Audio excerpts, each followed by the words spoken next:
ओशो को देखकर कई कथा प्रवाचक प्रभावित हुए और उस लग्जरी लाइफ को प्राप्त करने के लिए प्रयत्न करने लगे हैं। कोई महंगे हैंडबैग, महंगी कारों में घूम रहा है, लेकिन उनके भाव को नहीं समझ रहा है। परमात्मा विष्णु सभी ऐश्वर्य से युक्त होकर भी उनसे लिप्त नहीं है,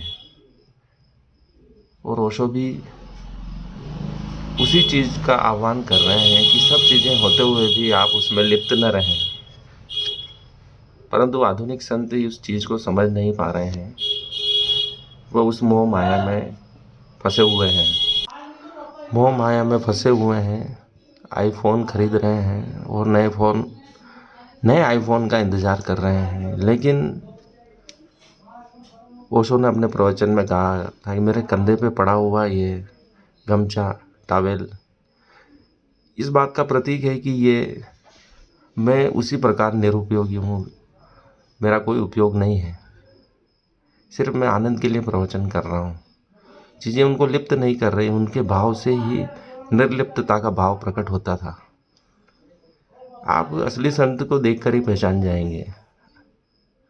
उनके चेहरे की अद्भुत शांति, उनके आंखों की चमक, उनकी आंखों की सम्मोहिता आप पढ़ लेंगे। लेकिन जो नकली संत है, उनकी आंखें कुछ पाना चाहती हैं। उनके बोलने में वास्तविकता नहीं है। वो रटे रटाए उस शब्दों का वाचन कर रहे हैं, और वे शब्द किताबों में भी हैं। उनको पढ़ पढ़ के आपको सुना रहे हैं, और आप प्रभावित हो रहे हैं उनके रूप सौंदर्य वचनों से, क्योंकि आपको एक सत्य की तलाश है। मनुष्य की आंतरिक भावना होती है कि वह सत्य की तलाश करता है, और वह हर जगह प्रयास करता है, ढूंढने का प्रयास करता है। उसका फ़ायदा ये नकली संत उठाते हैं और आपका धन, पैसा, समय सब कुछ बर्बाद करते हैं। उनको कोई आत्मज्ञान नहीं हुआ है, न ही उसकी वो घोषणा करते हैं। बस उनका मकसद है धन कमाना। वो कहते हैं मैं मेहनत कर रहा हूँ, इसलिए मुझे उसका प्रतिफल मिलना चाहिए। ये कैसा प्रतिफल है? लोगों की समय बर्बाद करके, धन बर्बाद करके, उनकी आस्था को बर्बाद करके। मैं मेहनत कर रही हूँ और लोगों की आस्था कूट रहा हूँ। लोगों का मनोरंजन कर रहे हैं और हमारे सनातन धर्म का बदनाम कर रहे हैं। हमारे सनातन धर्म की विशेषता है कि इसमें सभी को स्वीकार किया जाता है।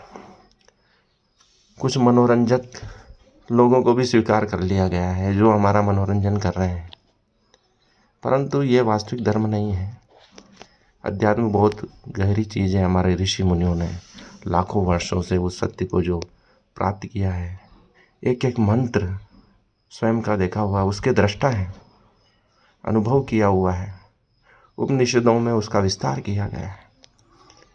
ब्राह्मण ग्रंथ हैं, कितने ही गहराई से उसका अध्ययन किया गया है, अर्थ निकाले गए हैं, व्याख्या की गई है, टीका की गई है। मैक्स मुलर ने कहा है कि ईसाइयत का धर्म भारतीय धर्म के आगे बच्चा नजर आता है। उसके वाक्य बचकाने लगते हैं। उपनिषदों को सिर पे रख के वह नाचने लगा था। क्या हम उसी की कड़ी को आगे बढ़ा रहे हैं? नहीं, सिर्फ हम लोगों का मनोरंजन कर रहे हैं। लोग हमें मूर्ख समझेंगे कि ये हम क्या कर रहे हैं। हमें शांति की आवश्यकता है, शोध की आवश्यकता है कि असली धर्म क्या था हमारा। वह लुप्त होता जा रहा है। वह असली ऋषि मुनियों में है। वे तो सामने आते भी नहीं हैं जो असली संत हैं। जो सामने आ रहे हैं वो अपना प्रदर्शन चाहते हैं। और ओशो ने कहा था कि प्रदर्शन मात्र हिंसा है। जो प्रदर्शन कर रहा है वो एक प्रकार की हिंसा कर रहा है।